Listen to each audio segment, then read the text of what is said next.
அனைத்து அன்பு உள்ளங்களுக்கும் என் இனிய காலை வணக்கம். இன்று என் வாழ்வின் பொன்னாள், மறக்க முடியாத நாள். தெய்வப்புலவர் திருவள்ளுவர் என்ன சொல்லியிருக்கிறார்? அன்புடைமை என்ற அதிகாரத்தில் அன்பு ஈனும் ஆர்வம் உடைமை அது ஈனும் நண்பன்னும் நாடா சிறப்பு 10 குறள் சொல்லியிருக்கிறாருங்க. அதில் ஒரு குறளை மட்டும் நான் உங்களிடம் சொல்லுகிறேன். ஏற்கனவே சொன்ன குறள் தான். அதாவது இந்த குறளுக்கு கவிஞர் கண்ணதாசன் ஒரு பாடல் எழுதியிருக்கிறார். எதில் எழுதியிருக்கிறார்னா, டாக்டர் சிவா என்ற ஒரு படத்தில் மலரே குறிஞ்சி மலரே என்ற ஒரு பாடல் எழுதியிருக்கிறார். அதில் தாய்வழி சொந்தம் 1000 இருந்தும் தலைவனின் அன்பில் விளைவதுதானே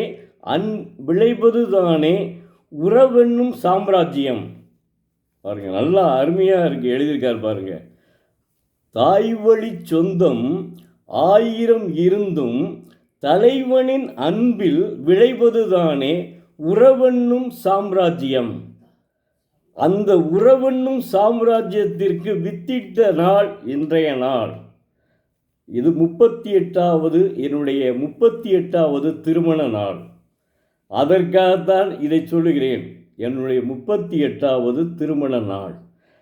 அன்புடைமை என்ற அதிகாரத்தில் அவர் சொன்னதற்கும் நம்முடைய கவிஞர் கண்ணதாசன் சொன்னதற்கும் எவ்வளவு ஒற்றுமை இருக்குது பாருங்கள்.